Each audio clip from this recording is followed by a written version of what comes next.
Disorot pakar AS, sikap Prabowo ke Gibran saat jadi presiden hingga jadi medan tempur AS China.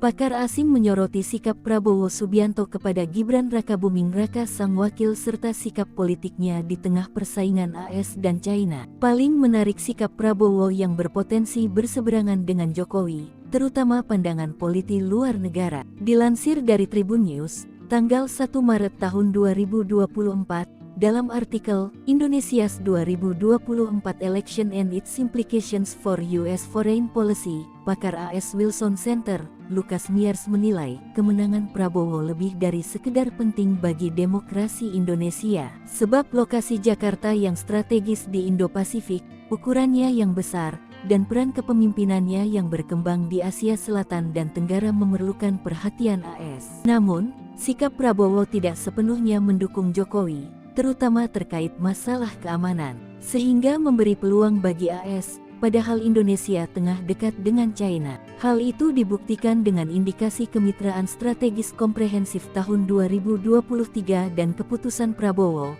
menandatangani perjanjian kerja sama pertahanan dengan Menhan AS Lloyd Austin di akhir 2023. Bahkan RI sepakat membeli pesawat tempur F-15 dan pesawat pengebom B-52H. Mengingat besarnya minat Prabowo terhadap masalah keamanan, Miers menyarankan bidang pertahanan harus menjadi prioritas utama untuk melakukan pendekatan. Namun, bisa jadi hubungan bilateral AS terganggu karena pandangan kedekatan Indonesia dengan China. Sehingga menurut Miers, AS akan memandang Indonesia sebagai medan pertempuran dengan China.